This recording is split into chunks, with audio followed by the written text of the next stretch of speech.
Madness Entertainment Group presents the Madness Comic Network with original programming and additional comic-related content.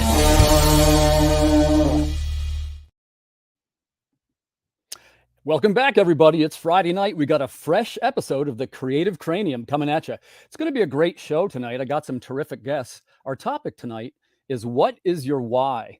It's a little bit of an existential question. What I mean by that is that there's many things that we could be doing as creators, many profitable things. We could have all been doctors or surgeons, but for some reason, we all became creative. So I kind of want to know why we did it. And I've got some great people to ask. One of my friends from the Baltimore Comic-Con circuit, Mr. KJ Kaminski. Welcome to the show, KJ.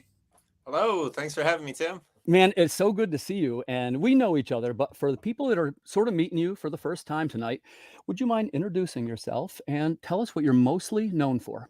Well, I'm KJ Kaminski. I am the publisher and co-creator head creator of Big Blue Comics. And I write a number of titles, specifically The Resistance, Hyperaction, and Sophia Saturn. And the latest one, The Resistance, we're doing a new story arc on Kickstarter now. Perfect. I can't wait to hear more about that. As I've mentioned to KJ before, I'm a fan of your work. I followed Sophia Saturn too. That's good stuff. Thanks so much. Yeah. Got a shout out to the sci-fi people, man. We got to look out. Mutual Admiration Society. Yeah, thanks, brother. So, and I got another special guest. I was familiar with his work, but I'm meeting him now for the first time. Please say hello to Jerry Carita. Jerry, how you doing? I'm doing lovely. How are you? I'm doing well. It's great to meet you finally. I was familiar with your project, Cicada Samurai, correct? Yeah, that's it. You got it. But this is the first time we're meeting. So if you don't mind, let's do the same thing. Could you introduce yourself and tell us what you're kind of known for? My name is Jerry Carita. I'm the founder of Thorny Comics, which is the new imprint to publish my own creator-owned stuff. Mostly. I'm going to be doing a lot of other stuff too. And I mean, mostly Cicada Samurai is my first book. It's the first thing I've published myself. It's the first thing I've written. I've been working with a company called Blue Juice Comics as an editor for the last 2 years and co-publisher. And prior to that, and still currently, I'm a television producer. Oh, cool. So I think I read that in your bio. You're in the reality TV business? Yes, sir. And actually, that's how I got into comics. My first, one of the shows I worked on a long time ago is Comic Book Man. Oh, awesome. So, yeah. Wow, interesting. Well, welcome to the show, Jerry, and I look forward to learning more about your work. Thank you, sir. So my next guest I'm just meeting for the first time. I can't wait to hear more about it. Please say hello to Phoebe Xavier. How you doing, Phoebe? Hi, thanks for having me on. Welcome, welcome. So you and I are meeting for the first time. So could you please introduce yourself and tell us what you are mostly known for? I am the founder and editor-in-chief of 123 Go Publications. And we put out mostly comic books, although I did self-publish my first book this past year, which is available in the same place as all my books, my comic books. And I'm here tonight to talk about the why, I guess, but also to promote my current Kickstarter, which is called Vikings Saga of the North. Excellent, excellent. And when you get a chance, would you send me a link to that project in the private chat, and I'll start putting it up on the air? Because what we want to do is not only to learn about you guys, but about your projects as well, and see if we can drum up a couple of extra customers. So I'm going to dive right into the questions. I got some great questions. I'm going to start with KJ. So KJ, how long have you been doing this? When you say this, being a comic book creator and publisher. Well, I actually published back in the late 90s with some friends from high school. The Resistance is a series that I co-created in high school with one of my best friends, Jason Krause. And at that time, we published a couple books and a bunch of ash cans. I went into the retail side, went into music for a little bit. And in 2012, I came back to comics and decided I want to do this. And I've been publishing my own books since 2017. Interesting. And we're looking at, I guess, our 14th release now. Solid, solid. You and I are on kind of a similar track, I always noticed. Yeah. So if you don't mind me asking, right before you got into comics, you said you were in music a little bit? Well, I've just always had a love of music. I mean, all through school, I was in musical theater and choir. And when I was in my early 20s, I had a garage band. What do you play, Kyle? What do you play, KJ? I played guitar, not very well, but I kind of approached comics and music the same way. I wrote the songs, I played guitar, and I sang, and all I needed was a drummer and a bass player to go and play a show. And I kind of look at comics that way too. I do all the production work, so I'm the writer and I do all the lettering and put the books together. So all I need is an artist and a colorist, and we have a comic. Nice. That's But pretty yeah, cool, man. I got into. I'm sorry, I didn't mean to step on you. No, it's quite all right. I was going to say, there's an interesting analogy between. I got 2 Phoebes. Is that possible? Yeah. Okay. Can you close one of them? Yeah, Pop's got it. Thank you. I had trouble getting back. That's okay. A little technical difficulties is usually standard operating procedure. I'm just glad you're here. Thank you. So, yeah, let's jump over to Jerry too and approach it the same way. So, Jerry, you said you were a TV producer, right? Yes. But you still currently do that now. Yeah, actually, I'm wrapping up on an A&E true crime series right now. Oh, nice. Which one? It hasn't aired yet. It's called Undercover Caught on Tape. I think it premieres in November. Oh, wow. That sounds like something I would like. Yeah, it's I love true crime. But I got to ask you the question, right? So obviously a talented fella, you can do a lot of things. Why comics? It's honestly because of some of the shows I've produced. I worked on Comic Book Men. I did not grow up reading comics. My geek thing as a kid was television. I watched a lot of Star Trek: The Next Generation and Deep Space Nine and stuff like that, and then later Buffy the Vampire Slayer, things like that. So it wasn't until I was on set for Comic Book Men. We were in a comic shop. It was for AMC, and The Walking Dead was around, and I started reading The Walking Dead, and so that's really the first comic that I read with intention. I was like, I'm going to read all of this, and I did. Up until that point, and I've kept up with it ever since. But then, I went from there to reading Capes and Tights, and then I went from there to indie books, but that was kind of how I fell in love with it. And as a TV producer, a lot of people in reality TV are basically film writers and directors who are frustrated and end up needing a day job, so they go into reality TV. Or at least that used to be the case, Okay. when I was coming up. I see. And so I had all these ideas for things that were stories that I wanted to write and direct and produce.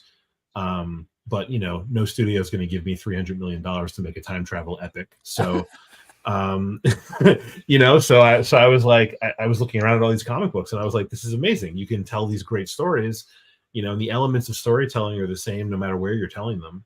So the screenwriters talk about the same kind of telling, a story arc and all that stuff.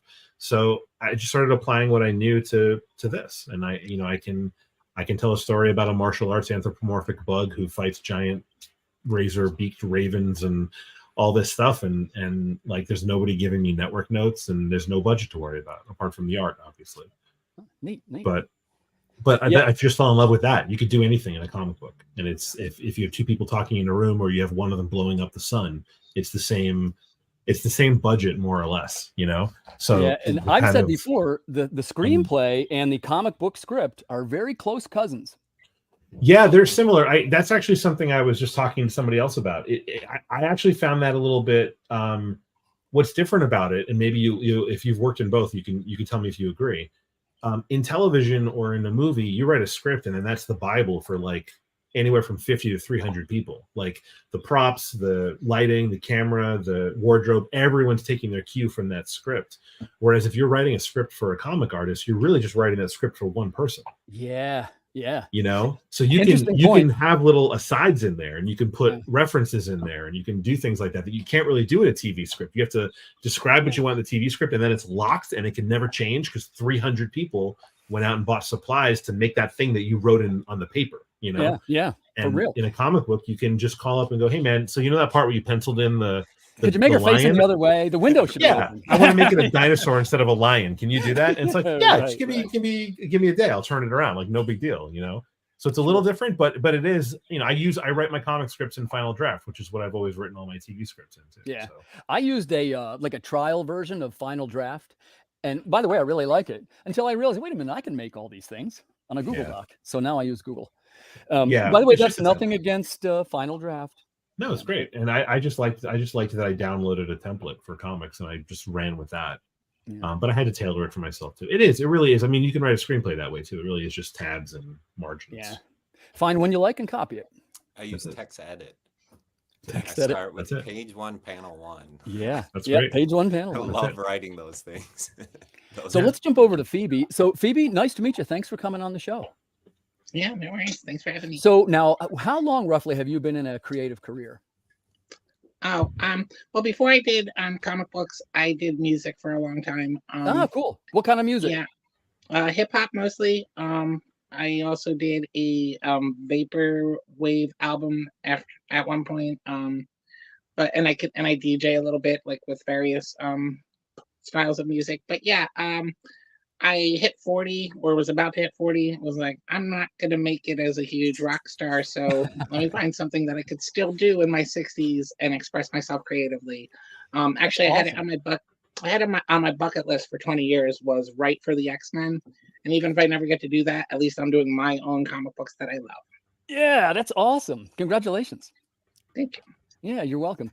And again, you have illustrated the curious link between music and comics. So I appreciate you sharing that. It comes up almost every week that I'm in a room with 3 other musicians. And I don't know why they're so closely linked, but they definitely are. And I've said before, each page, we always call it the beat of the page. Maybe some other people do too. But man, it starts with the snare and you get to the guitar in the middle. And that last panel is the cymbal. If you can write a song, you can make a comic page. They're very similar, I think. I think I look forward to. I know that the Wu-Tang Clan references comic books a lot. What's his name? Method Man's nickname is Johnny Blaze, and Inspector Deck's first famous line was "swinging through your neighborhood like your swing through like your neighborhood Spider-Man" or whatever. So yeah, I think a lot of musicians grew up inspired by the same stuff that we did: X-Men, Spider-Man, Batman, etc. Speaking of musicians, there's our pal John Westhoff, Drumsticks of Doom. What's up, John? So let's jump back to KJ. So this is roughly the 90s. The Resistance begins to take shape then? Yeah. We actually published a couple books in 95 and 96. And it was self-published?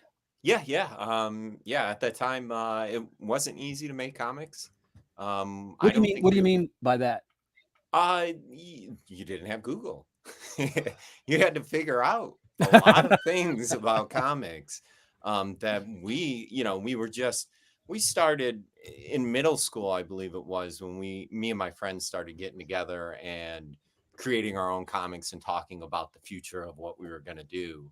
And so, by 18, we were ready to hit shows, and that's when we started bringing out ash cans. Okay. But there was a big learning curve in publishing. I mean, even to find a printer, it was really hard. And we had my co-creator Jason Krause, his girlfriend at the time, Nicole Worth, who she was going to a local college in our college, and so she had all the design knowledge, and she helped us through all of that. That there's no way we would have been able to put out a comic at that time. So let me ask you a question about the school years. Let's see if we can dial that back a little bit. So it's you and your buddy Jason, right? And yeah, you guys sorry are if I'm nonlinear. No. I'm super nonlinear. You probably noticed, but I'm very interested in how. So you had a partner. That must be awesome. But so you guys are what, 10th grade, 11th grade? Where about are you here? Right yeah, well, actually 8th grade. 8th grade. Wow. Yeah. So this makes it an even better question. So you knew that you loved comics, but what was it that made you say, you know what, I want to make one of these? Do you remember that moment that said, I want to do this? Yeah. I was 12. It was actually in 6th grade. And that's when people were asking, like, what do you want to do when you grow up? And I said, I want to work in comics. I don't know what it will be, but someday I'll work in comics. And at 16, I started selling comics and toys at conventions. And then 17, I got a job at a local comic shop. And eventually I had my own shop, but that was after we published and stuff. And yeah, comics have just always been my thing. Yeah, that's really cool, man. I tell you, it shows in your work, because one of the things that I have always said about the Resistance, you guys have some top-notch design work. Like it's a slick product, and I don't mean that in any disparaging way. It's like professionally produced, terrific colors, professional lettering. It looks good. Yeah, I've been very fortunate to the artists and colorists that I've worked with so far. But yeah, and my co-creator Jason Krause, he's responsible for most of the designs.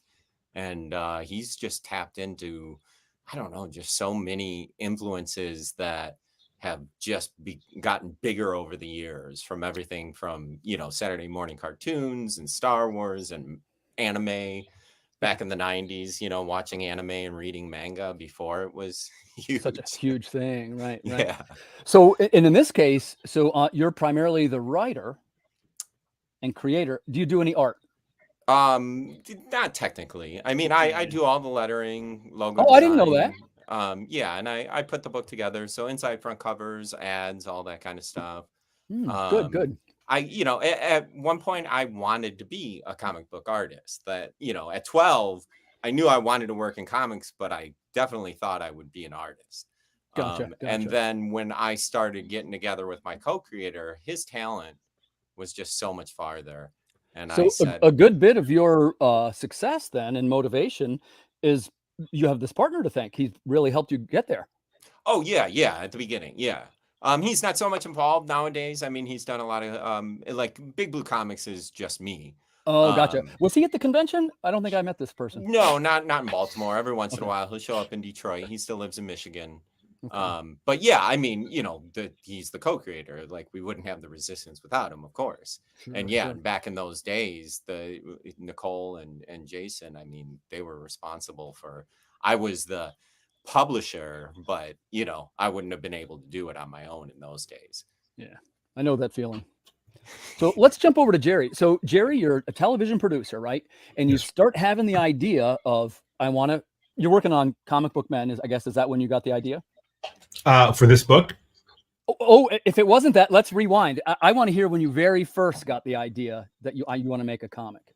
oh yeah, no, that was comic book man. That was when I first started getting excited about the medium and reading it, and then I spent the next 10 years just, you know, voraciously reading everything that I didn't read when I was a kid. So like everything that was already in the movies, all the X-Men movies, I went back and read the entire Chris Claremont run on the That's X-Men. a good one. Yeah, that's a good one.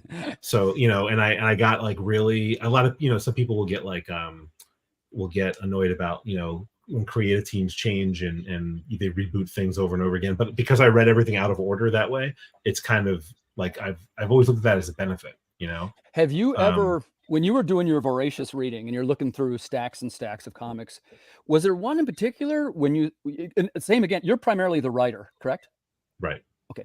I am When you're only looking- the writer. I am not the artist. Yeah, don't feel bad. That's me too. So when you're going through there, you're looking at, admittedly, great writing. I'm a Claremont fan, and I assume you went through some of the titans of the industry. Was there anything that actually made you stop and say, wait a second, I want my book to be like this? And if so, what was it? You know, I think it was probably when I started reading some Ninja Turtles, because it had more of a sense of humor to it. Mm-hmm. You know, the older Marvel stuff, like the Marvel stuff, didn't really develop a sense of humor until much more recently. Yeah, early Marvel's pretty serious.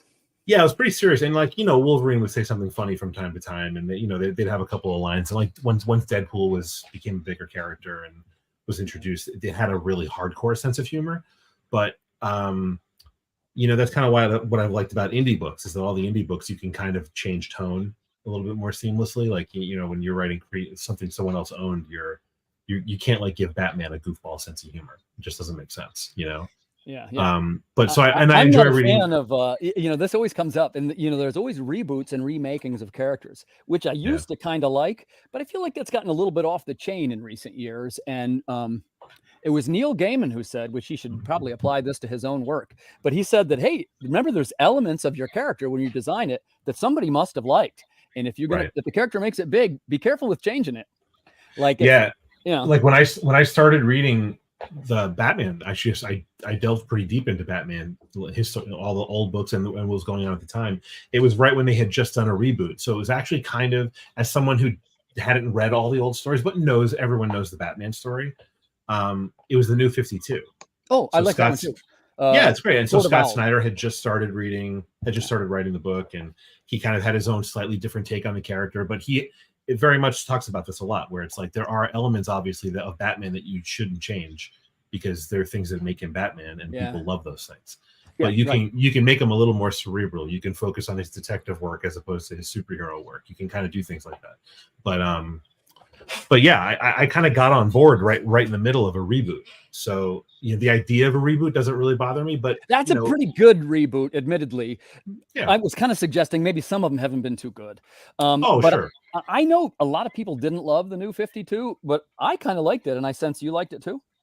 I mean, it was the only thing I knew at first, and now it's one of my favorite Batmans because it's the one I read first. You kind of fall in love. It's like people really love the Tim Burton Batman movie for the same reason. It's the first one that was there, right? But like, I think other ones are probably better films. Yeah. Sure. But yeah, I mean, I've enjoyed because I don't have that. I have like favorite movies that are terrible movies because I saw them when I was a kid. So they come with a nostalgia. Jump off topic. Hold on. Since you brought it up, I've got to ask, and I know it's off topic, but what is one of those movies that you love that is a terrible movie? Roadhouse. Oh, okay. Roadhouse is a terrible movie. It's awful. And Roadhouse takes place in an alternate universe where bouncers are famous and where you can tear a man's throat. It's ludicrous. It's so ludicrous. Like it's entertaining. The whole movie. The fact that Patrick Swayze is like this big, decided they'll have everyone over and over again go, I thought you'd be taller. It's a ludicrous movie. When he meets the beautiful girl for the first time and she's stitching up the cut under his arm and he's like, pain don't hurt. I'm like, it's the worst. It's just objectively terrible, but I love it because I saw it when I was a kid. So it's like a warm blanket, Yeah, sure. So I don't have that for comics. I don't have like the thing that I remember getting me through, the teenage years that I have like a warm feeling about. So I've just been able to kind of look back and enjoy all of it for what's different about it. So, I really liked, I really liked all the Jeff Loeb stories. I kind of worked my way backwards with Batman. Yeah. So, I did all the. Yeah. By the way, the ones that you're choosing are terrific examples. Hush. Yeah. Hush. Oh yeah. Even I would say probably arguably some of the best examples. I was really more headed toward, when they have, Superman's going to wear a raincoat now and he's going to drive a Jeep. Right. Like, wait, that's not what Superman does. You have to stay true to the mythos. You know what I mean? And I'm even okay with making him weaker or have him go through struggles or I'm even okay with the alternate representations, but you still have to have the core of the characters, what he means. That's why people liked him to begin with, So I'm not saying people shouldn't do it. I'm just saying tread with caution. There's a reason why. It's hard too, because you don't know where that line is until you're doing it. You might change something and not realize that in your mind, that's not part of Superman's core, but in someone else's mind, you've completely, like if you decide he's from like a different part of Kansas or something, you really anger like half of Superman fans. But to you, that's not what he's about, So I agree with you totally. Though there are things that you really can't mess with too much. Well, in the New 52, not to harp on that too much, but it was kind of controversial lately. But I really liked it, and here's my 2 cents. The reboot of the New 52 were all by writers who approached the material with sort of like a loving technique, and you could tell that they enjoyed the material. And increasingly, we get a lot of things like, well, I hate comics and they're stupid, so I'm going to make this comic that tears it all to the ground, which I guess I respect that too. I have just a healthy streak of nihilism to where I respect that. But every time, I'm sorry. It's okay. No, I've been talking too much. I was just going to say, every time this is a great story, like every time there are those reboots, it brings in new readers. It brings people back to the industry. And it never that's the goal of it. It's already been said. Like Chris Claremont's run on X-Men will always stand, and it doesn't matter what Hickman is doing now and the rest of the writers. Yeah, and I like Hickman too. I hope I don't sound like I'm right. Most of them I like. The example that came to my head. Yeah. In the same sense of Batman, Neil Adams' run, Frank Miller's year one will always be that story. The quality of that story will never end just because the continuity changed. Yeah. And you can always go back and read that story. And the idea of bringing in new readers and getting more people excited about comics, I think whatever brings them in, right? Whatever. Sorry to use that term. Excuse the phrase, but whatever puts asses in the seats, right? Right. Yeah, absolutely. And if it doesn't work, it doesn't work. Like you tried it and like, okay, that version of Batman people didn't seem to like, so we won't go back to it. But in 30 years, somebody will rewrite that version of Batman to make it cool again. Yeah, and it's fair to admit you're going to have an awful lot of versions when you're looking at 90 years worth of Batman. Right. What's strange about the New 52 is Batman is one of the few that people weren't mad about. Right. Because right. Scott didn't. Continuation. Yeah, his attitude was, I'm gonna take Batman and make it. He was like, I think he had gotten to be in his late 30s, so he just restarted the ages, but Batman was still Batman. You know, he didn't change anything about the core of the character. He didn't put Superman in jeans and a t-shirt. You know what I mean? He didn't put Batman into jeans and a t-shirt and a Batman t-shirt. You know, right? He kind of kept what it was. He just de-aged him a little bit, and otherwise Batman kind of stayed the same. He was already writing Detective Comics, I think, before that, so he was already kind of engrossed in it. So let's jump over to Phoebe. So Phoebe, you're in the music business. Yeah, wait, I want to comment on Batman real quick. Oh yeah, please do. Versions of Batman. Please do, yeah. So I think if anybody's seen the Harley Quinn cartoon, that is an example where they've completely changed the tone of Gotham. Right. And everybody in the show, except for Ivy, is fucking off their rocker, like insane. Gordon and is crazy. Yeah. And even Batman is kind of a lunatic, and it just works. And it's because Harley and Ivy are the heart of the show. Oh no, the only other one that isn't crazy is King Shark, but he's a computer hacker. Oh, wow. I got to check that out. I just got HBO Max, and it has all the animated series, but I'm telling you, I haven't watched any of them yet. It's really, really funny. Do you know who the writer is by any chance? No, I'm not sure. But on it's, the TV Haley shows, do the Cuoco, comic writers write those shows, or is it like a TV writer? I'm pardon my ignorance. I thought there are some comic writers on that show, I believe, but I think what I've heard is like what they'll often do is if they're going to lift a story directly from a comic writer who's still kind of around, they'll bring that person on as a consulting producer. They can be in the room, but there's still a TV writer writing the scripts. Okay, gotcha. Often, I think that there's probably exceptions like everything else, but gotcha. So Phoebe, you got your musical career going, right? And so you've already got the idea that you want to make comics. Was it quick? Was it over years? Tell me a little bit about the process. Well, I've always been a writer. Like the book that I released this past year is 17 short stories, and they were written over the courses of 2 decades. Okay. So I've always been writing. Do you mind if I ask what type of short stories? Mostly science fiction and horror, and more specifically cyberpunk and horror porn, which is a genre that I've kind of worked a niche for myself out. That's those stories involve graphic sex, graphic substance abuse, and graphic violence. All right. So yeah, sex sells, violence sells, go. It throw does. it all together. You're not wrong. So yeah, my first comic book stories were based on characters that I first put into short stories, and it did take a few years. We had a Facebook book private group that maybe took us 3 years to get the first 2 or 3 stories out, and it was initially going to be like a graphic novel that we were going to have like 6 or 7 stories all in one book. And then just the rate of production was like, all right, we got these 2 ready, let's put an issue out. We got these 3 ready, let's put an issue out. And yeah, I find in indie comics, working in indie comics, you kind of have to work at the rate that certain people can work at. If you find an artist that will work for a rate that you can afford, they might also have a day job and only be able to do 4 pages a month or whatever, which are incredible pages. You still want those pages, but it makes the production of the book a 8-month process, not a 1-month process. Okay, let me ask you this question. Ready? Would you rather work with an artist who was fast and, he could turn the pages in fast, but maybe they're not quite the level of detail that you wanted? Or would you rather have the guy that's slow and maybe he's a month behind, but when you get the page, you go, wow. Yeah, I think the second one definitely. But one of my artists, JMA, Juan Manuel Almarin, he's from South America, and he crushes those pages. Like if I send him 2 pages worth of script next week, he has those pages and they look beautiful. Yeah. So I do have a few people that work super fast. I have other artists that sometimes I'm like, hey, I know you got these other projects, but I did pay you a couple $100. Could I get those pages sometime soon, please? Right. And it's kind of like the quality of their art is so good that I don't want the relationship to get soured, but also it like tests my patience at times. Yeah. And I, again, this is one man's opinion. I've worked with a number of artists, but first off, I understand, because I'm this way too. Some people like to really take their time. Look, I want to generate the best potential work for you that I can, right? Mm-hmm. I respect that.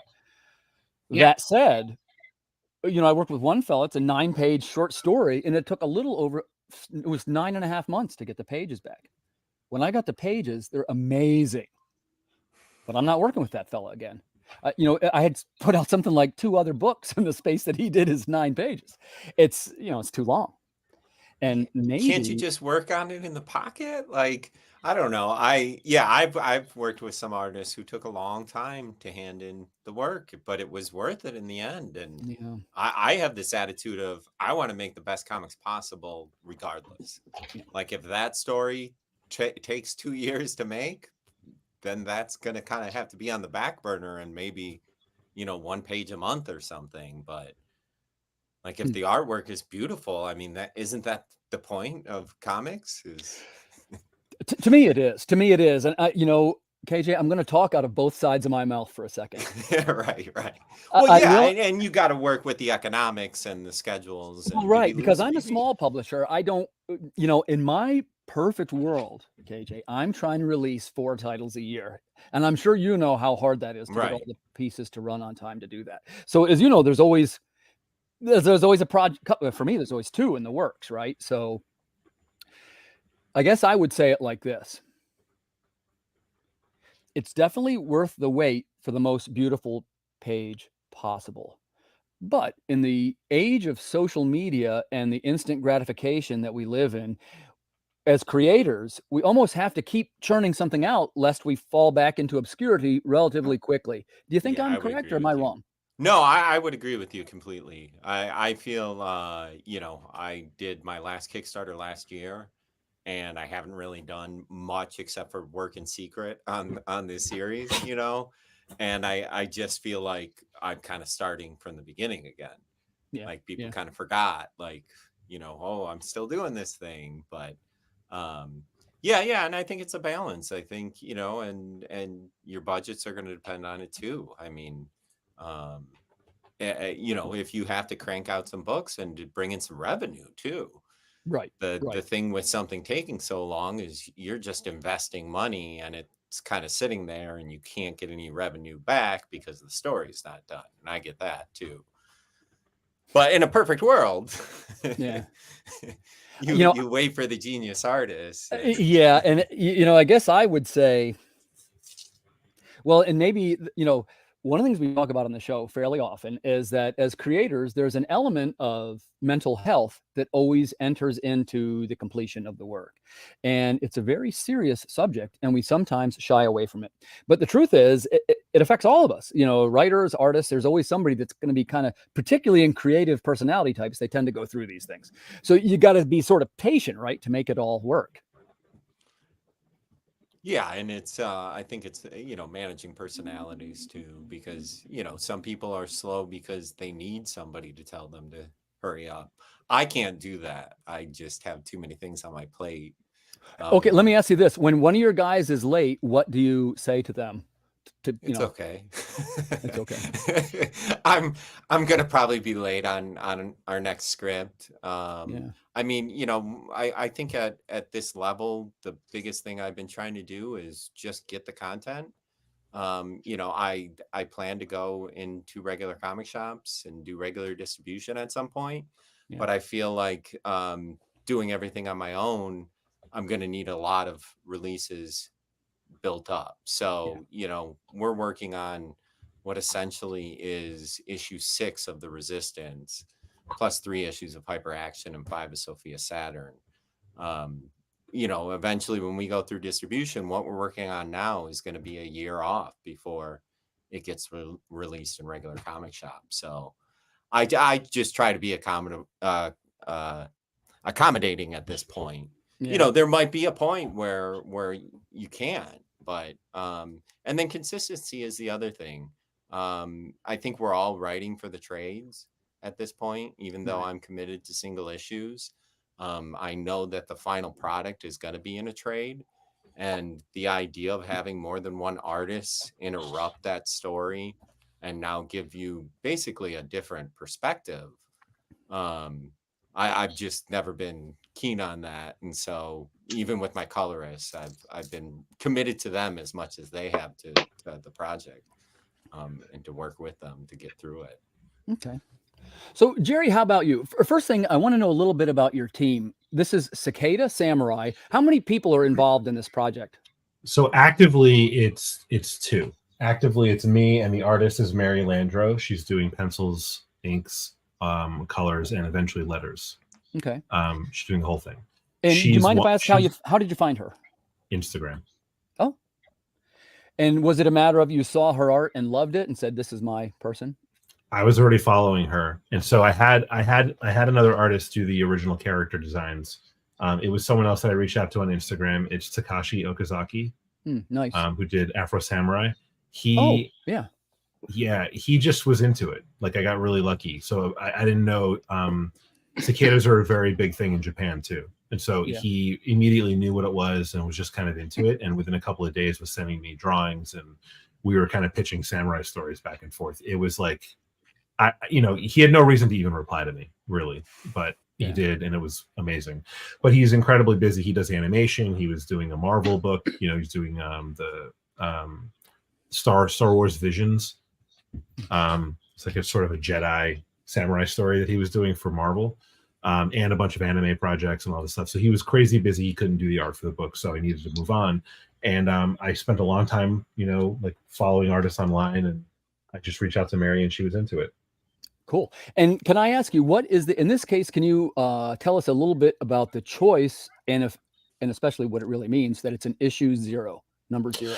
So it's basically, it's because it's a short. I have a 6-issue first arc, outlined. I started scripting that already, but I didn't want to jump in with a full issue first. I kind of wanted to dip my toe. It's my first time. I wanted to dip my toe in the water and see if anybody cared about a martial arts bug. Before I put a rather large investment into, making the first couple of issues. So what's the size of this project? It's a 10-page story, but I'm printing it as a 24-page book. So I hit my funding goal pretty quickly, and I was trying to come up with stretch goals. And in doing that, I just kind of decided I'm just going to put all the stretch goals into the book now.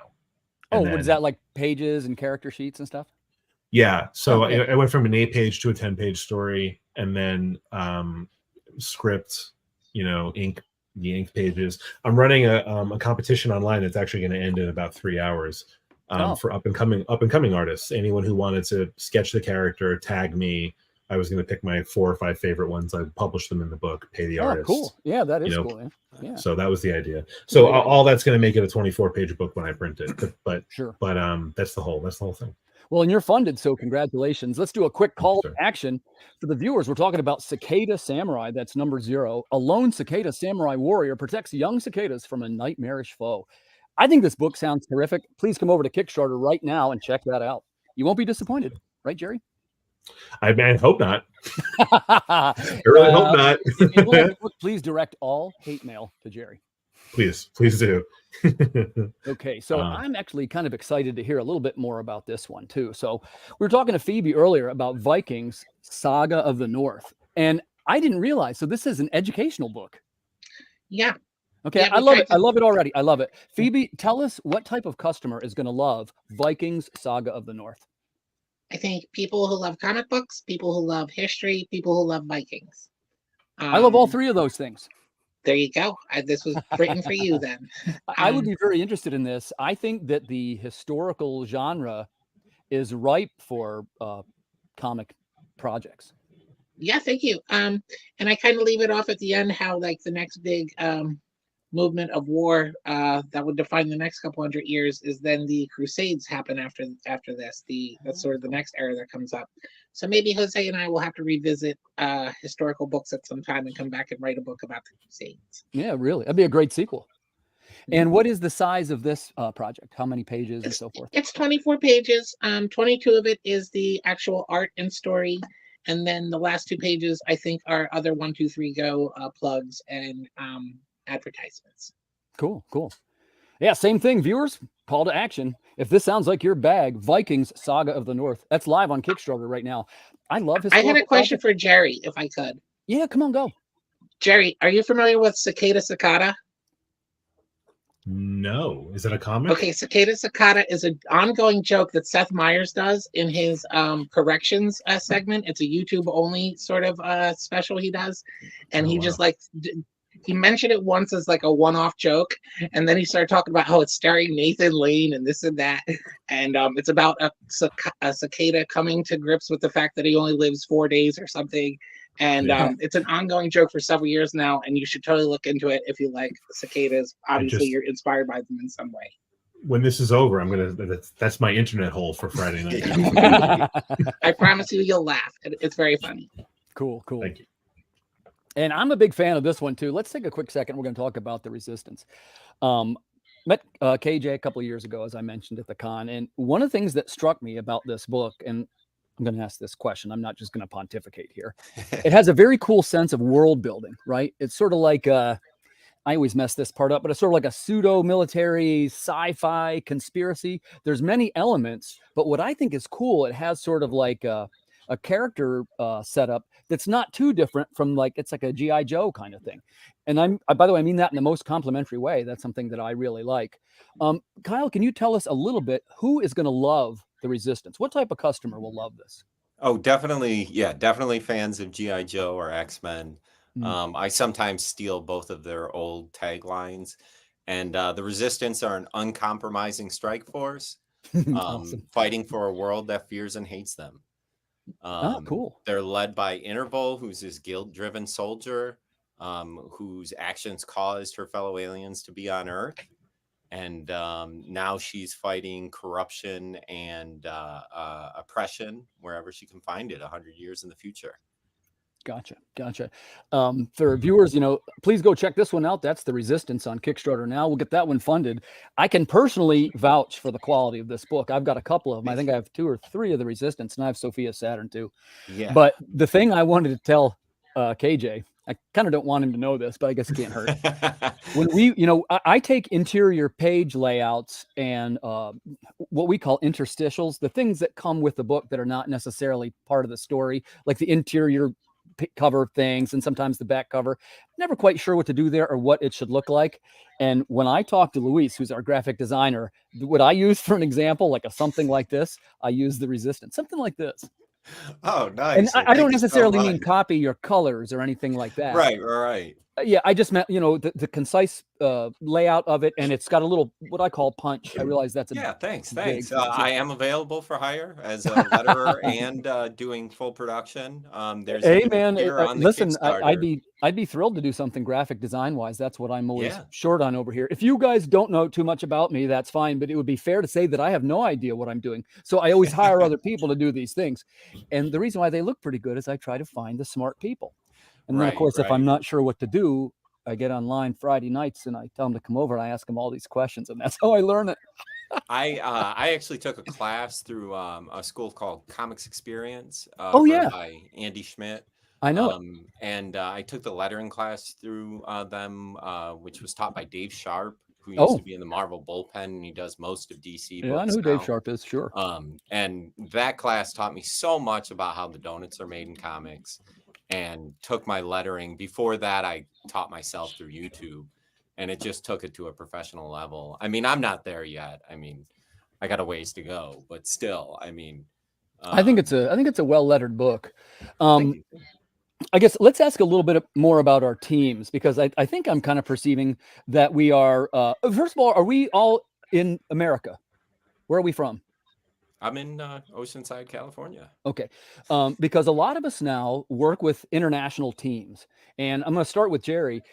First off, Jerry, did I perceive correctly? You are also an international team. I'm in New York. Mary, Takashi's in Japan, doesn't speak English. And then Mary's in Canada, which is technically it's international. Yeah. And so do you speak a little Japanese then? No. We've been communicating. It must be all through Google Translate. Oh, gotcha. Yeah. Sure. There you go. Yeah, not bad. I'll bring you on to translate. Cool. And so Phoebe, how about you? You got an international team, yes? Yeah. I am not independently wealthy. I work in Come food on. service. I know comic book writers make money. You can't fool me. I work in food service. So when I'm looking at artists that I appreciate the art of, I'm also looking at what their page rate is, because I can't afford to pay Marvel DC page rates. Sure, of course. So yeah, that and the way that works out fairly ethically is if you work with people in South America or Southeast Asia, your money goes a lot further out there. You're able to pay them a decent wage for their time and effort. Gotcha. So that's how a lot of my team winds up being in other And countries. what are their? Can I ask what is their countries they're from?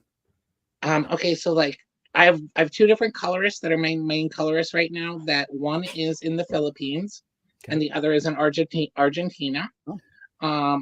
I letter myself. KJ, I bet your letters are better than mine. I feel what you're saying when you say like I'm not there yet as a pro, but it's like you want to be. You keep every person you find that you can learn from. You sit down and listen and pick up a thing or two. Yeah.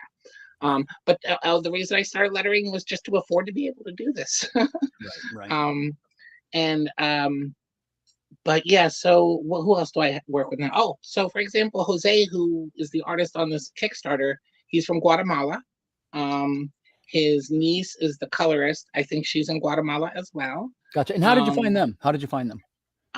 Well, Facebook is filled with these forums and these that are groups that are like comic book artist seeking writer, or writer seeking letter, or this or that, comic books with this theme, comic books with that theme. And so yeah, I found Jose soliciting, hey, I need a publisher for my book, and he didn't really have a book yet. He just had all these beautiful drawings. I was like, oh, this is really good. Let's make a book. You don't have a book yet, but I'm gonna work with you. We're gonna make a book. And so it's like a year and a half later, and we're done, and we want to see who's interested. Awesome. Well, it's something I firmly believe in also, not just because of it's a great idea to save money. I think we can all get behind that. But I think that in my case, some of the products came out a little better because of some added perspective of some international folks. I want to ask KJ this question too, because some of your guys are Americans, I know, but I think you're semi-international, right? My colorist. Yeah, the main artist on the Resistance series, Jason Johnson, he's out of Vegas, and actually he used to live here in San Diego at one point. And then the other artist, that Ben Herrera, who worked on Sophia Saturn and Hyperaction with me. Yeah, that's a good one too, KJ. He's actually international now. When I first met him, he lived half a mile from my house. Oh wow! And he's I think he's in Macedonia now, maybe, or something. He went traveling and never came back. But yeah, the colorists that I've been working with, our latest colorist, Manuel Ordaz Torres. He's in Mexico, just south of the border. Yeah, he's the new colorist on the series. And I haven't really searched out international colorists. It's just been, you got to find somebody, and it doesn't matter where they're from. Correct. And I would add one small part, and Phoebe kind of touched on this, which is when you find your person, I run this small studio over here. The show's not about me, but we have this thing we do. We're always looking for new people. And when we see them, we go, that's our guy or girl. We have one. I'm trying to work out to get a little bit more diverse staff. We're doing well on nations, but I want to work with more women, it's hard. Yeah. It's the talent goes quickly. It gets snatched up quickly because it's rare in the industry. It's always been a boys' club. It kind of is. Decades, and shouldn't have been. But the one colorist that I got her through one of the Facebook groups that Phoebe mentioned. Her name's Martina Rossi. You guys know Martina Rossi? Wow, her colors highly recommended. She just murdered the project that we put her on. It was like, okay, that's our girl here on the team. One of the things I like to do, guys, and I want to remind you that you are not under any obligation to answer any of my questions. But sometimes, this is all about how we learn and grow and how we help other people learn to make comics. So sometimes I ask about the costs of things. If you're not comfortable answering that question, please don't. But it's something that if you want to, you can. Jerry, are you comfortable talking about page rates and cover rates? If not, it's okay. Yeah, I'm going to say no because I've just told you that like she's doing the entire stuff, and I don't want to talk about what she's making. You know what I mean? Mm-hmm. Yeah. But I mean, I can talk about ranges of what I've paid for covers and other. That would be terrific. That would be terrific. Yeah. So what I was going to ask you is when you again give a range. You don't have to name anybody, but in your opinion, how do I want to ask this? An indie creator, let's say it's a person just getting started, and they're inquiring about page rates, right? What do you feel is an acceptable page rate, and what is an acceptable cover rate for a newcomer? Wow. I mean, it's such a hard question, right? Because it depends on the book. It depends on, are they doing pencils, inks, and colors? Highly detailed sci-fi book about martial arts and a bug fighting other samurais. A Oh. book like that. A book like that. Okay. All right. I mean, for the covers that I have on my, I have 4 covers in my book. The range of what I paid for each cover goes from $0 to $400. Okay, that's about right. That's about right. Yeah, and so that's what I would say for covers. For interiors, you know, I worked with briefly with an international artist. I think he's South American, like you were saying, Phoebe, and he was incredibly talented. His name is Pablo Verdugo. He did a book on Kickstarter. I think it was on Kickstarter and Indiegogo at different times. It was called Mr. Beaver. He's actually doing one of the Ninja Turtles offshoot books now. One of their side story books. He's great, and he was very in it. He was very reasonably priced compared to people you talk to who are about as talented in the States. But I work with another guy who's very talented and just hasn't really taken off yet. And he's making like $80 a page doing pencils and inks, and he's been at it for a few years now. Has a decent online following, but for some reason just hasn't really moved up the page rate depth chart yet. Cool. Let's move over to Phoebe. Do you have a little more there, Jerry? No, I mean, there's another book that I think is really good. There's a guy named Barry McLean who's incredibly talented, and he does Billy the Kid.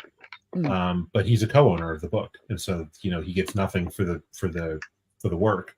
When the book is profitable, he'll make his money. But so it's really all over the map. But what I would say is all the advice I got about when you're getting in as a writer looking for an artist is you can make arrangements. If you can, it doesn't need to be, here's my page rate, I'll pay you all that up front, and then that's it. You'll go away. I'll own the book, and whatever I want to do with it is up to me. You can, a lot of times, some of them will, they'll work with you on it. They'll say, if you're going to do a Kickstarter, pay me some of it now, pay me some of it when you fund. If you don't fund, I'll own part of the book, and we'll move forward that way. You share the IP, you share sales. There's lots of different ways you can kind of make. And if you find the right person, they'll work with you, right?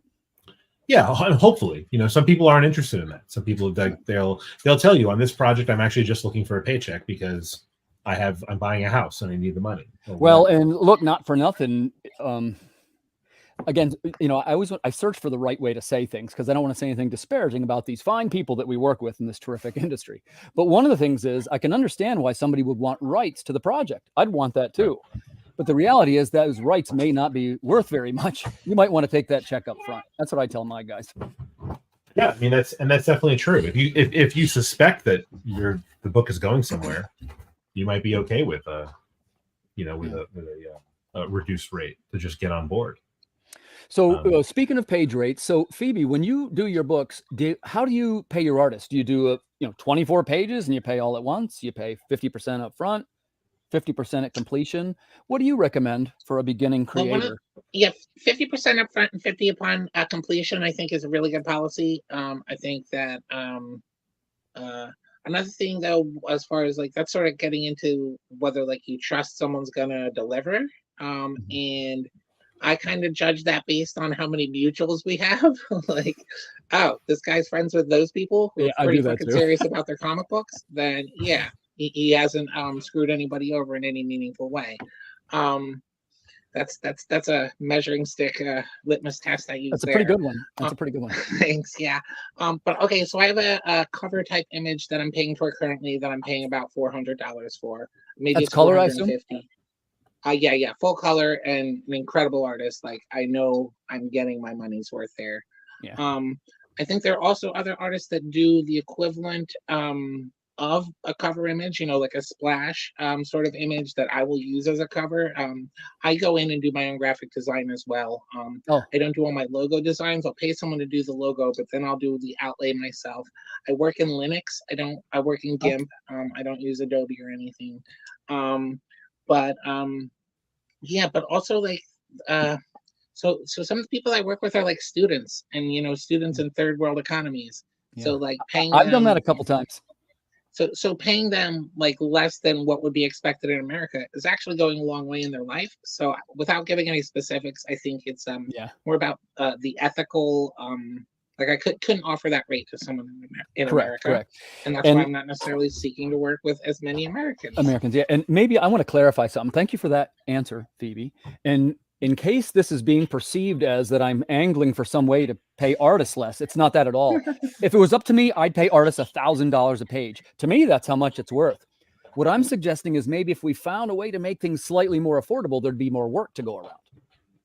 You know what I mean? Well, okay. This is the other thing, and you were talking about how some people might take the investment or the points, let's say, on the property for the future or whatever, Right. because they believe in it or they think it's going to make money in the future. But the way things are, at least in indie comics, and I think to a degree this translates also into the majors, is that the artist is the talent.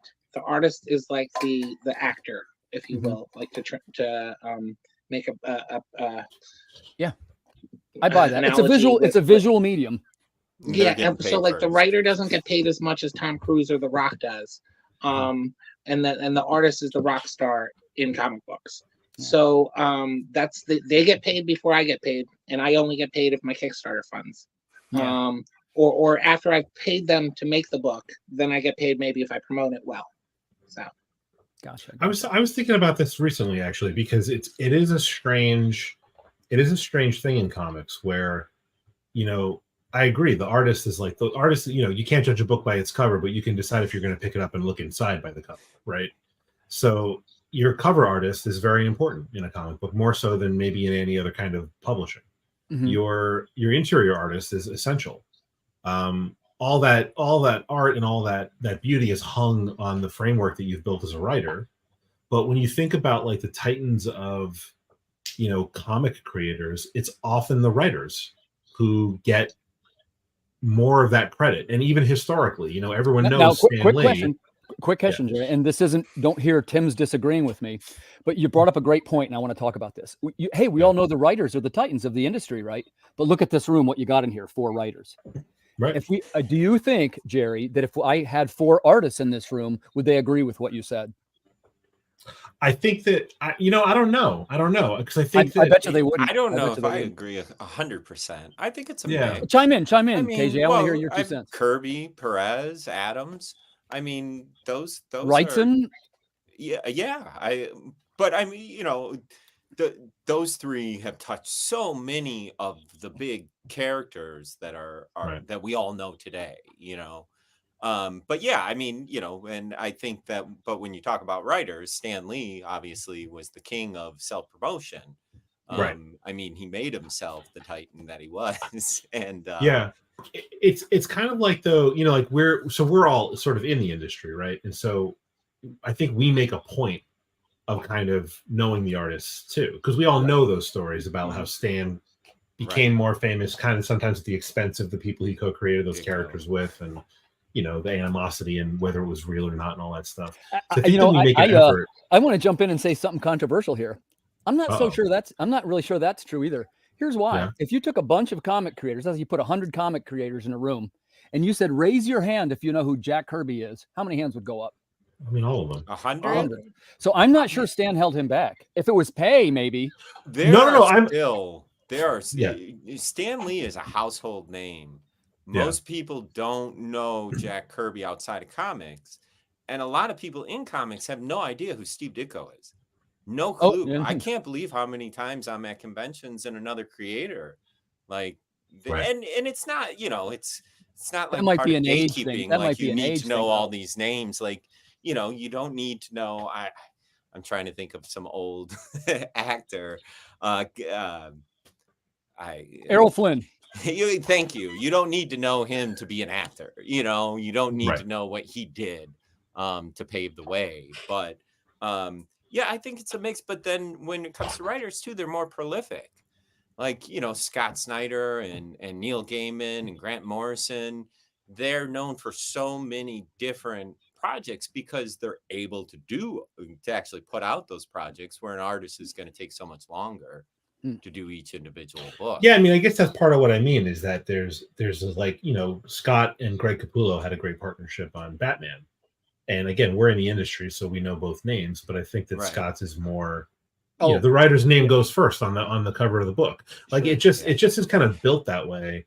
And it's weird because it's such a visual medium. But then when you flip it, like think about people who are up and coming. Like we're all talking about our Kickstarters, right? We're not going to get paid unless our Kickstarter is funded and goes probably above and beyond whatever goal we set for ourselves, right? And even there, we're probably going to spend that money on promoting ourselves, trying to fund the next thing. Like we're not really paying ourselves. Whereas we can't go to a convention as a writer and get a commission to write a story. Like that doesn't happen. Whereas an artist can tour on a book, sell the book. They might not be getting a share of the book sales, but they're gonna make money doing commissions at conventions if they're good at self-promotion.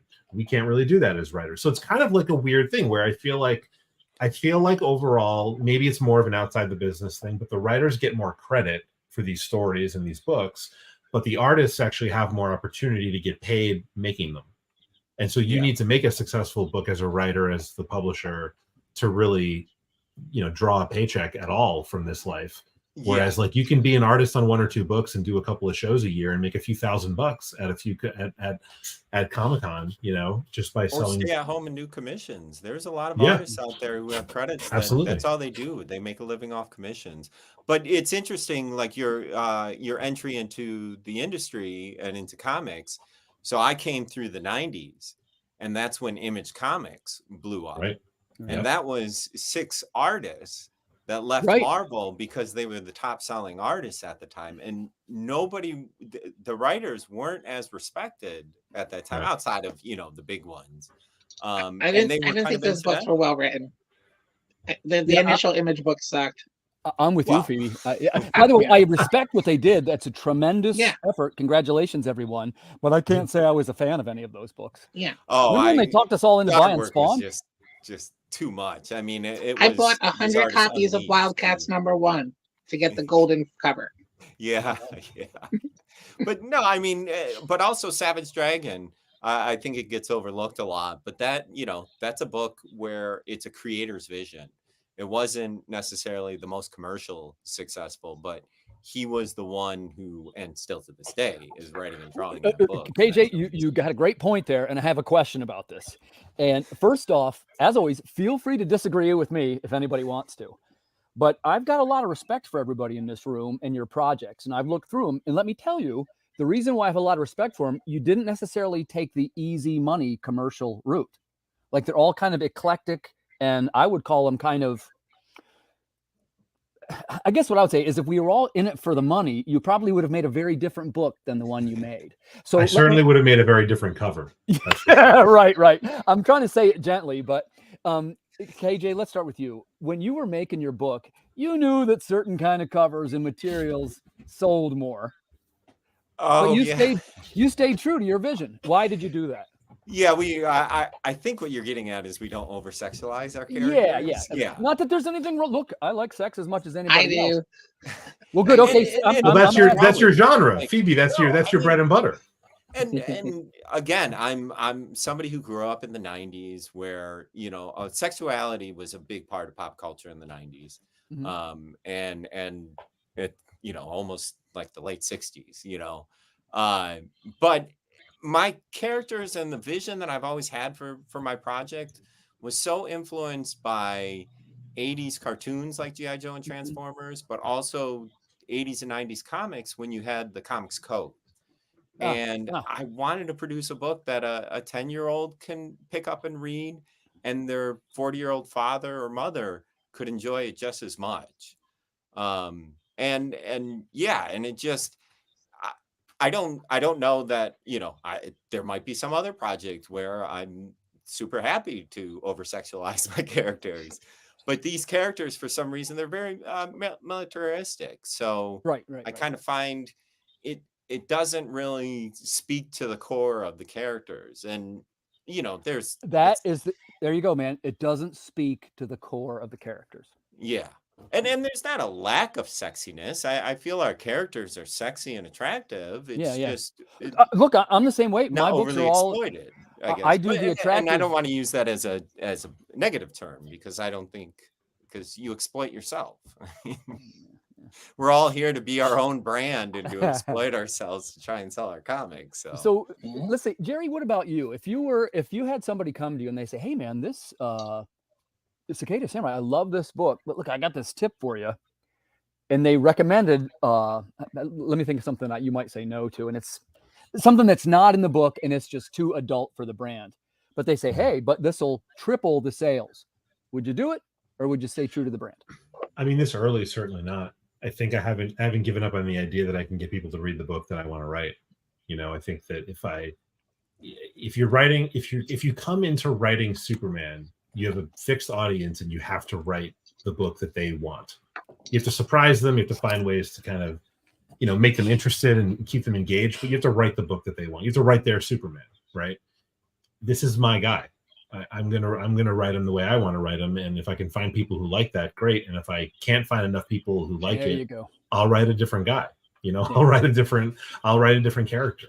But I don't, you know, it's actually been pointed out to me a couple times. The name of my imprint is Thorny Comics, and I'm like this close. I'm one letter away. So if I ever need to pivot, what's the what is the significance of Thorny Comics? Oh, my daughter's middle name is Rose, and so I wanted to use the rose as my logo, and now she's, you know, she kind of is on the cover of every book. Oh, that's terrific. Is it okay if I ask how old she is? She's 10. Oh, great age. I got a 26 and a 15. Mine are 12, 10, and 7. Enjoy this time, brother. That's the best time. I am. It goes by fast, and then you're going to be looking at your empty kitchen. So, Phoebe, let's jump back to you. Now, you said you've embraced it, right? Nudity, gore, bring it on. Well, it depends on the particular comic book character or story. Oh, so you're still saying to, you know, embrace the concept of staying true to the brand. Yeah, some of my stuff is very sexualized. Actually, so one of my artists that I work with, his name is Shwenchen Bunog, and he is from Thailand, and his full-time job is he's a hentai artist. And so you can look at a couple of my comic book covers and you'll be like, whoa, those are some bodacious ladies with big old TNA. And I'm like, yes, but you don't understand. That's a very tame image for Schwenchen, actually. That in a couple of instances I've had to use word bubbles or captions to cover up the camel toe that he wants to put in like every single bikini shot. And I'm like, I'm trying to write this one as a PG-13 book. Let's not do that every 2 panels.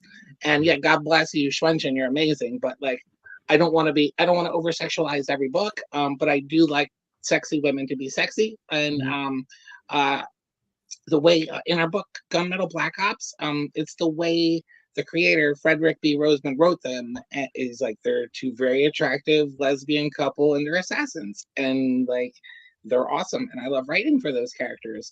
So like for them to be making out on the cover with their boobs smashed together is like the way they were intended to be. Yeah, and I guess I would say I have less objection to if it is something that kind of fits the book. And I guess I shouldn't even say really objection, but it's something that every time they recommend it to me, because if the show's not about me again, but I'm write female characters. All my characters are female except one, but I don't do any of that stuff just because I was never comfortable, and also that's not really what the story's about. So, you know, but that said, you know, do I like that kind of material? I kind of do, right? And do I like even kind of the gory material? Oh, I kind of do, right? And so, you know, I come by it honestly, I guess, but I haven't crossed over to where I haven't done any on my own books. And one of the other things that I've always like heard as advice that I've taken on board and really appreciate as a creator is write what you want to read. Like if no one else in the world happens to ever get a chance to look at your story or see your book or whatever, at least make it something that you're happy to go back and read over and over again. Like, hey, I made this and I love this. Like, don't write what you think people want. Write what you want. I also would totally read my own thing. What's that, Jim? I'm a super fan of my own characters. It's great. Yeah, it's weird, but you have to be. You have to love your characters to want to continue to write them too, I think. Yeah. So and I would write a story that fits into this category. This just isn't that story. Yeah. Like I wouldn't take the story of like a sort of parental figure protecting a million teenagers. Like this is a story that's like about my anxiety as a parent. You know what I mean? It's like I'm not going to put boobs on the cover. It just doesn't make any sense. Right. You know, right. but I would absolutely write a story that I would go, you know, what would go well on the cover of this story is that, you know, or whatever it is. I mean, this story is super violent. Like I'm 4 pages in and a kid gets torn in half. You know, what's your rating on this title, Jerry? M? I mean, there's is it that adult M. or medium, like an R? Probably like sub R. There's a little cursing and there's a lot of violence. What do you mind if I ask what the curse word is? There's at least one F-bomb. Okay, it's R. That can still be PG-13. If it's one, you get one. Yeah. I got one. But I don't. As much as effective as the F-bomb can be in a comic book script, and this will probably shock you, but I use that word a lot. But one thing that I learned it's the number one thing that an editor will kick back on you. So I don't use the F-bomb. I mean, and I don't always submit to publishers, but as KJ knows, I sometimes take a finished one and see if I get any action. And man, the hardest swear word that we go to in our series, which is full of violence and gunplay and all kind of nastiness. One guy says the word bitch once. Other than that, there's no language. Yeah. So mine are just I have a bunch of teenagers, and then the oldest, the only adult character is the Cicada Samurai because everyone else dies when they're 17 over and over again for 6 generations. So he's essentially like a parent trying to protect, you know, millions of teenage kids who are just they know they actually only have weeks to live, you know, by the time they go above ground. So there is no tomorrow. So they're just being wild and crazy.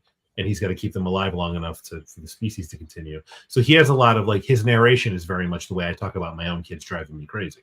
You know? Perfect. And so, source material. Yeah, and so that's the F-bomb. Like there's an F-bomb, but it's basically like I can use I can say it, right? I can say it on here. I think you can. So I can, but I don't know if I'm allowed. That's what yeah. So I wanted to ask. But you know, it's kind of like a dad complaining, like, you know. Even when you figure out how to warn your kids about the dangers in the world, they don't fucking listen. Like, that's the context of the F-bomb. It's not some big crazy thing. You know what I mean? Yeah. So, you know, I don't know. Is that an R rating? I guess I'm technically sure. Well, like I'm pretty sure if you're right, you can have one. You get one. You get one at PG-13, and then 2's the R. Yeah. Right. So tell you what, let's change this up just a hair, ready? Because I'm interested to see what this answer will be. So we've all jumped in the water. We're creators, we're writers, we're publishers, various niches. KJ, if you were not making comics, what would you do? I'd probably go back to live audio. I was doing live sound for a number of years before I got back into comics. I hope that day never comes, though. I mean, honestly, like, my day job is I sell comics and toys. So if publishing comics didn't work out, I'd actually just you'd still be in comics, kind of. I wouldn't be going anywhere. Yeah, and now for Jerry, same thing, right? Hanging around. So same thing for Jerry, right? Like if you weren't making comics, you're still in the entertainment business. I mean, I also feel like most people who are in indie comics have a day job. Unless you've managed to already build your publisher up to the point where you're in stores and you have multiple titles coming out that you're not writing them all. I feel like most of us have a day job. So my day job is I'm making television shows. I'd like to make different TV shows than the ones I make for the most part, but you know, it's a fun job. I work with a reality show guy, and I love the guy. They hired me to write his autobiography, excuse me. And I thought I was just like a ghostwriter, like a helper. I think KJ knows this story. And didn't they give me a writing credit on the book? And there's like a signing tour and the whole nonsense. So, man, I was like, okay, I'm in, man. Lump me in with the reality TV people. Let's go, you know. That's awesome.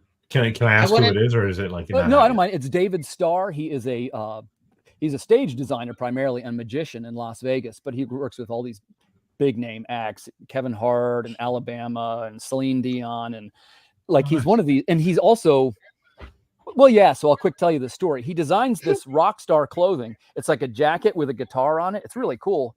And he was wearing it once on vacation, and a guy came up to him and was like, hey, do you sell those? And he's like, well, I can make them. And he got hired to create a fashion line. And then they invited him to Prague, and then he goes to the Cannes Film Festival. Like, each one gets bigger and bigger. So now he's this fashion designer. Oh, wow. I know. It's crazy. And now he wants to make a comic book to promote his life.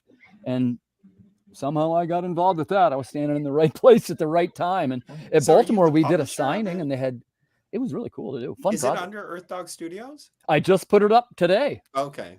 Hold on, tell you what, I'm sitting here in my office. I'll show you one. You guys want to see this? Yeah, for sure. Absolutely. It's your show, man. Yeah, right. Well, hold Promote. on. I appreciate you say that, but that's the deal. The show's about you. But since you asked, I he's a couldn't rock have star actually designer. Sounds pretty ill. Yeah. Nice. And there's his products that he Yeah. sells. So you had that So in Baltimore this year, right? Yeah, we sold it at Baltimore. And it's actually a very high quality book. I'll give you an idea. Like, you got some cool splash pages of Vegas and meeting Wow. celebrities and playing roulette and the whole bit. And it's So all did true. Yes. You didn't produce the book, but are you considered the publisher? I am.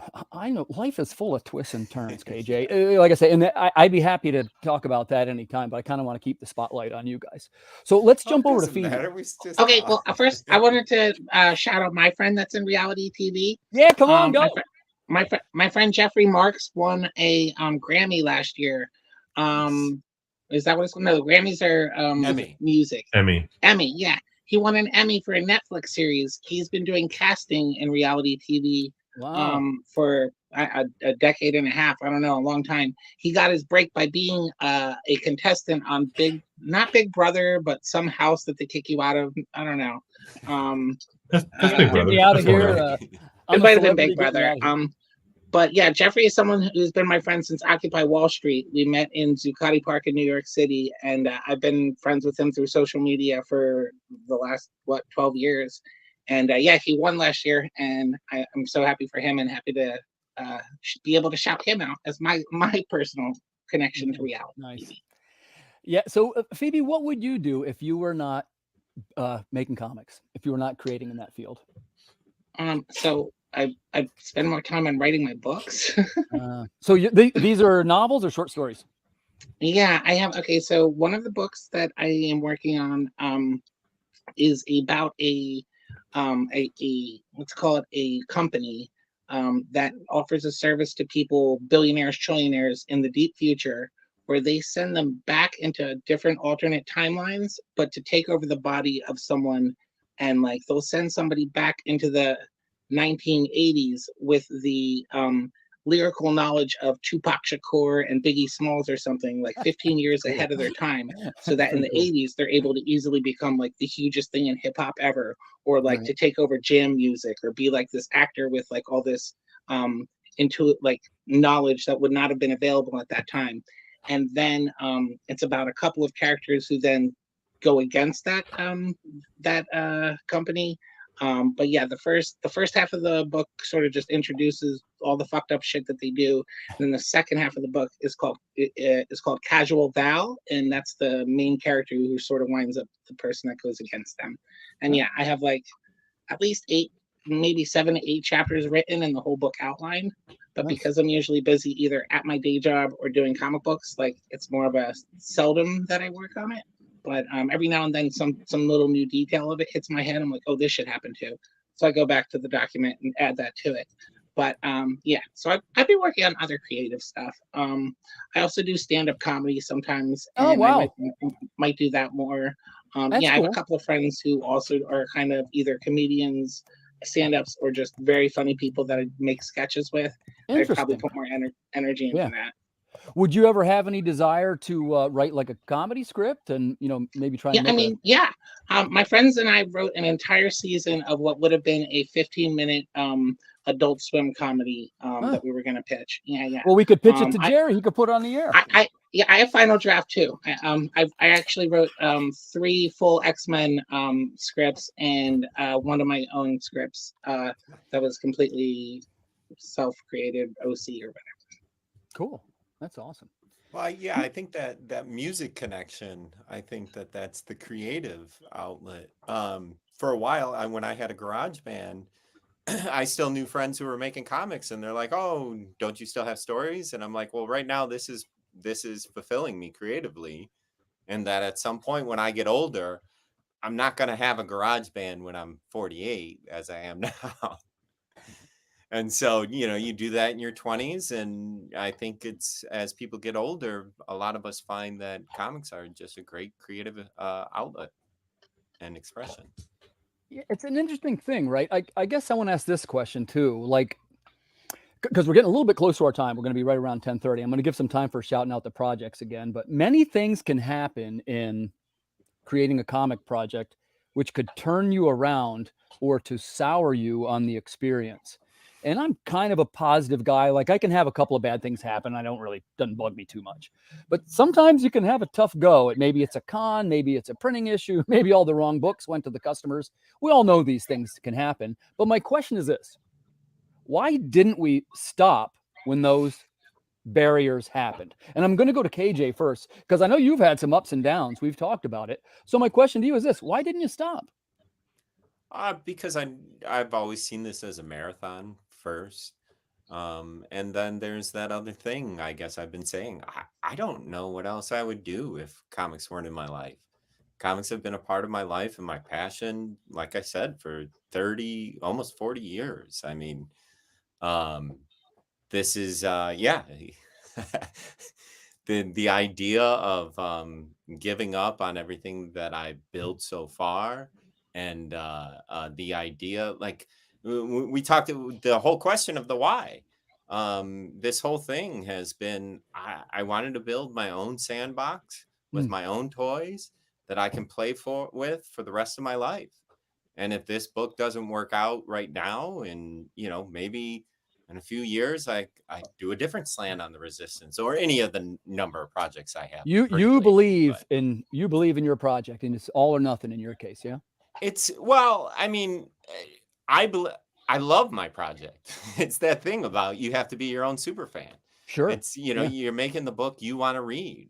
Yep. And I feel no one else is making this book that, grabs all the greatest things that I loved about X-Men, G.I. Joe, and Star Wars. Yeah. And like, the only way I'm going to continue to be able to see this book is if I make it. So gotcha. If no one else is going to make it, I got to do it myself. So this book's going to make it. You got a great book, AJ. So Jerry, same thing for you, right? And first, maybe if you could give us an example, because you're relatively new to the comics. Have you had any kind of setbacks happen, particularly if it was during the campaign? I mean, no. I'm too new to it. I'm sure I will. Yeah. I think that, like, you're pretty positive too. I sense you're another positive attitude guy. I am. I've been very lucky in life generally, and people get mad at me about it. But like, I haven't had a big roadblock yet. I'm new to it, and I think, like, I've been watching Kickstarter for a long time. I'm a big backer of other projects, and so I see the trends of, like, there were fewer people doing this on Kickstarter just a few months ago. People were. Mm-hmm. Like, I'm positive that if I had launched my book, if any of us had launched our projects a year ago, a year and a half ago, you'd be hitting your numbers a lot easier, a lot more easily, And I think I delayed mine. I looked yesterday, and maybe it was 2 days ago. It's 313 live projects right now. Yeah, it's a lot. It's deep water to jump in, man. Yeah, and bigger fish are in that water. That's a good question. I think when I started, and I'm sorry, I don't have any data on this, but I got to guess that when I started, it was a little more than half that, probably 200 maybe. And even that's not the best odds. Yeah. But, when you think of somebody. Go ahead. Sorry. I was going to say, when you talk about somebody has to scroll through quite a few projects if they're just browsing. The hope always is that we can build our following, and that, my people tend to follow me, and that's what I'm trying to do. And that's why we do podcasts and all this other stuff, is to branch out with your either brand. Right. And speaking of which, Pops is going to mention this. One of the projects that were mentioned, I'll definitely offer this to you guys. If you ever have any interest in advertising your brand on a show, or to run your own show, anything like that, we have something like that coming up. And actually, it looks like that. It's the Madness Comic Network Roku platform. What we've done, we've organized all the indie creators together who are doing podcasts and different types of creative shows, and we're going to put them on Roku. And if you're a creator that wants to make a show, you've come to the right place. Come on in. If you're a creator that wants to advertise on the show, be a sponsor, whatever, it's your brand will be the highlight of the episode. So if you have some time, please go over and check that out. That's a pretty cool project that I'm involved in now. And by the way, that's open to all creators You could be a musician. It's anything that's in the geeky field. I know Pops will correct me. I think we just got a guy who does RC cars, radio control cars. So there's definitely neat content. We got horror, sci-fi. Oh, of course, the best one, the Creative Cranium, right? But if you get inclined, go check out the Roku platform. So what time we got? 10:25. So why don't we do this? Let's do some more shout outs here for the projects, because I want to make sure we get some exposure for these top projects. So we're going to start off here with The Resistance. We'll go around in a circle. Like I said, I'm a fan of this book. Let's see, are we funded yet? So you got some here, KJ. And as Jerry was saying, like, one of the problems, I mean, I'm looking at my last campaign that ended last year, and we're just down. Our backers are up, but the average rewards level is down. So our numbers, the totals are just not hitting where they were before. But I also this haven't is done where much social I media in the last in. year. This is where I jump in and I tell you guys what I do. You guys, we have a Facebook group called the Comic Related Madness. It's for networking and promotion, and we encourage people with live campaigns to come drop their link once a day over there. Once a day. Group. Okay. Good group. 2,600 people, and it's all comic people. Okay, some are creators, some are fans, some, you got networking going on, but no crap. It's just networking and promotion. That's what the group is for. And I encourage you guys to get known over there, because a lot of books are backed out of that group, man. Yeah. Out of the stuff you do, so be part of the madness, man. I can't emphasize more. And I went from a little Facebook group to a YouTube channel to a YouTube network, and now it's growing into a Roku channel, a Roku platform. I'm not going to stop doing what I'm doing, which is promoting what people like you guys do. Okay, so come over to the Facebook group, drop your links once a day, let people know you're there, what you're doing. The scroll goes pretty fast when everybody's dropping a link once a day, or their shows or whatever. Okay, the scroll goes pretty fast. So that's why I say at least once a day, guys. Yeah. Comic Related Madness. It's a great group. Pops is right. Definitely recommend it. Please join. You'll see me over there pretty regular. Thanks, Pops.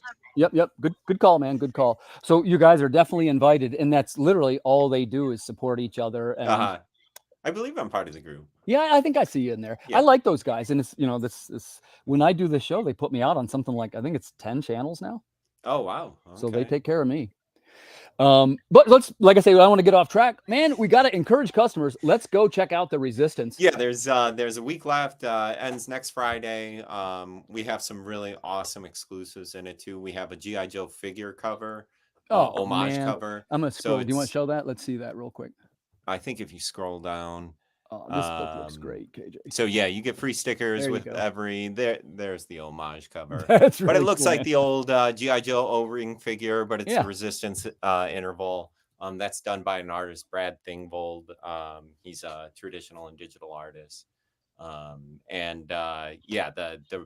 art is done by Jason Johnson, who got to start with Jim Lee back in the day at Wildstorm Studios. Worked on books like Gen 13 and Wetworks, and did some Flash and Impulse, and he's just killing it on this. And our new colorist, Emmanuel Ordez Torres, is really just, his hues are just popping. It's really just, it's funny. I'm just so proud to be a part of this, that they let me be a part of my project. Listen, man, I admire your humility, and I love the way that you approach this. Viewers, if you're looking for a quality book, I got to say, this does not look like an indie book. It probably sounds like I'm shilling, but as you know, I don't back everybody's Kickstarter project, but I have a couple of these, and even some of the other series. They're good. That's why. Thanks. I really appreciate that. And and the book's completed at this point. All 24 pages of the story. The book is 40 pages because I love to do all that back matter and giant size, baby. I like to call them. We did a guidebook last year, and so we have like a bunch of new entries. Yeah, that's the one I got. That's really cool. Stuff. I got that one. Yeah. Thanks. By the way, you better look. Tim Fling's gonna be copying you on that one too. I want to do. I want to do a Water Wars guidebook. If as I said, I'm available for hire for lettering and production. You I know can what, put man? it together for you. You know what, man? want, Let's get just together. resend. Yeah, let's Yeah. get together. We'll figure something out. So let's jump over to Cicada Samurai. You know, I was aware of this book before I had met Jerry, and the first thing that stuck out to me was, number one, I loved the title, and it has like a really cool sort of mystique, right? Like, as you guys know, I dig Asian characters. I live in an Asian house, all that, and I write a fair amount of Asian literature myself. But it jumped out at me, right? It's got all the things I like. It's got bugs, it's got violence, it's got cicadas, it's got originality. So, Jerry, tell us a little bit more about it. Give us a quick pitch, and tell us. So you funded 37? Yeah, you got it. Congrats. Yeah, I'm passed. Yeah, we're in. Everyone's getting the book. Guaranteed. Nice. Guaranteed, you're getting the book. Sweet. Yeah, I mean, it's on its face, it's a story about an immortal cicada with magical samurai powers, and his job is to protect millions of other cicadas so that they can propagate the species and they can keep living. But like underneath it, he's the lone adult. He's the only person with any life experience. So it's kind of a parenting story. And he's got all these like rowdy teenagers who are basically all going out on prom night at the same time.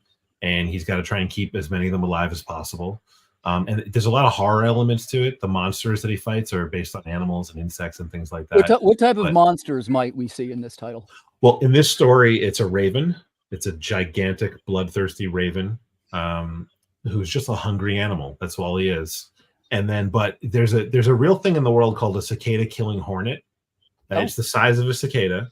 It'll catch a cicada in mid-flight, stab it, like paralyze it with a stinger, drag it back to its burrow, and now it's paralyzed but alive, and then it'll lay eggs around it and seal it up in the burrow.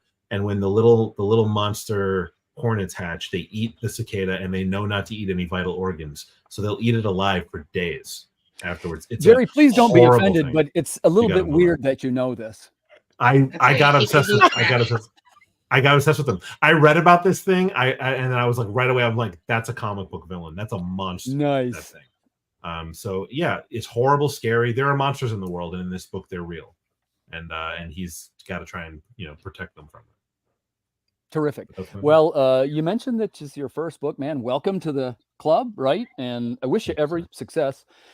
I'm glad it funded because I'm curious to see what's going to happen with this book. I think you got a very original take. Wish you every success, Jerry.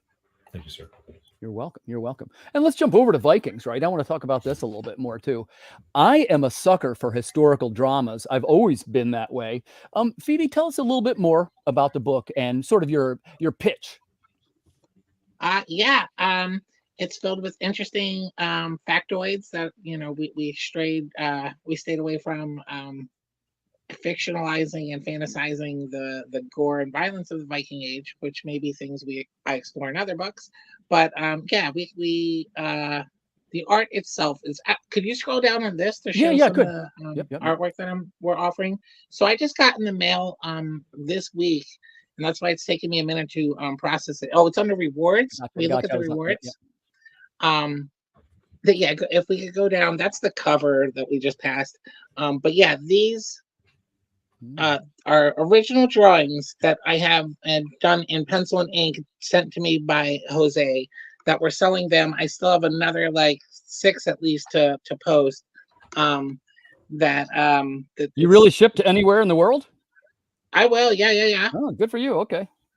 Yeah, I mean, I think that I put a fair tax on the delivery there though too. Sure. But yeah. So yeah, the art is what I think is the best part of this book, and you could probably find the history anywhere if you're obsessive about Vikings, and you'll already know some of this stuff if you're obsessive about Vikings. But the reason to buy this comic book is for this art and to support Jose in his creation of this book. Cool. Well, Phoebe, you too. I wish you every success with it. I think it sounds like a fascinating idea. Oh, and I wanted to say about, I think you had mentioned about the 280 people or 300 people that are live campaigns or whatever. Yeah. Jeffrey Haas, who connected me with this podcast, and I think a few of us probably know. Yeah. He refers to this time, October to November, as the gamut. Like that, if you're running a Kickstarter in October, you're running the gamut. Like, you're fucking with the hardest part of Kickstarter, the hardest month to sell on Kickstarter. Really? Yeah, what's- because people don't want to spend money in October. They're saving for Thanksgiving and Christmas. So when is the good time? When is the The, right the time? good time would have Yeah. been like late August, September, maybe. Okay. That's what I've heard Oh, too. Oh no, no, Yeah. no, no. Tax time is the best time, baby. Yeah, tax time. April? Oh yes, you want your book to come out in April, bro, when people are getting that return. Okay. Come on, man. That's when people The got disposable money to income. spend, I mean, right? That's Yeah. when you want your big event of the year to happen, is when they all got money to spend. So I delayed mine. Like I say, I paperback didn't. or whatever, your trade or whatever, you want to put that out next time, okay. Oh, wait. I think the word was gauntlet. He called it the Yeah, gauntlet, not gauntlet. the Oh, gauntlet. okay, gotcha, Yeah. gotcha. That sounds Yeah. about right too. It does. It's hard to sell before Christmas. It Yeah. really is. So Phoebe and Jerry, you guys are both repped by Jeffrey Haas. We I know. work with Jeff a lot. Oh, great. We great. know Yeah, he's a buddy of mine. I've actually been on his podcast a couple of times. Yeah, Across the Stars. Jeffrey is a writer that writes a book on 123 Go Publications. Sure, he's Terminus, right? Isn't he the Terminus guy? Yeah, no, but on 123 Go, he puts out Moloch Reigning Devill. Oh, I don't think I know that one. I'll send you some PDFs. Oh, that'd be great. That'd be great. All right, So- we'll get back out the way. I always got to pop in when I got something to say. That's good. Man, I appreciate the producer. Thanks for putting up the links. You bet. Thanks, man. I like to talk to the guests and stuff, so sometimes I fall behind on posting links, and like it's kind of just me usually. So, but hey, guys and girls, we have just about reached our time, and I want to say something real quick. This has been a fun group for me. I can't believe it's a little over an hour and a half. I could have gone to probably 3 hours asking you these questions. I really appreciate you taking the time to answer and to share your knowledge with the group, and to the viewers, thanks for tuning in. So before we say goodbye, would anybody like to share any parting thoughts? KJ, I'll start with you. Oh, I guess I didn't get to chime in on the whole page rate thing. Yeah, But let's hear yeah, it, man. a lot I of wanna hear just it. what everyone said. I think the problem with saying what you're paying another artist is you don't know if the next project you're going to have the same budget, and you might not be able to negotiate that same rate. And so I think that's why most of the people kind of keep quiet about it. Yeah. I do know from talking to a lot of people and reading a lot and whatnot, the mid indie companies, they only pay about $150 a page. Like somebody like IDW, Right. for some of even their biggest books like Turtles, they pay Is that a about colored page? $150 a page. Is that a No, colored that's page? line art. Liner. Oh, okay, gotcha. Yeah. And I've paid more than that, and Jason Johnson gets more than that, but I've also paid less. So I think it's negotiating what the project is at the time. Yeah. But I guess. thanks Thank for- you so much for having us on the show. And Yeah, man, Jerry, you guys did it's been a lot of great, and talking to you guys, this is a really positive group. You can feel the energy, Yeah. right? So first, let me Definitely. tell you, you guys are always welcome. This is kind of how we build our creative stable, right? And Jerry, I'm going to swing over to you. Do you have any parting thoughts you'd like to share? I just want to say thank you, and also all, like, for me coming into this brand new to the whole thing and jumping into Kickstarter for the first time, the entire community, and maybe it's just the community of people who like to help crowdfund comics. There's like an altruistic streak. Everyone has been so nice. It's weird, if I'm being honest. Sure is I'm different not than TV, right? Oh, TV. I grew up in Ooh. Brooklyn, in New York. Like I grew up in like a loud Italian family of ball busters. Like this is not usual for me. And but I'm loving it. So thank you. You're welcome. You're welcome. And Phoebe, you get the final word. Anything you'd like to share with the audience before we go? indieplanet.com /123go. That's where you can get our books that are already available. Cool. Viking Saga of the North. Let's go Jersey Devils. Let's go New York Liberty.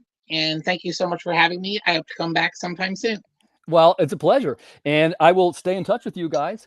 We're going to jump off now, viewers, but I look forward to seeing you next Friday night. This has been an episode of The Creative Cranium. Thanks and good night, everybody.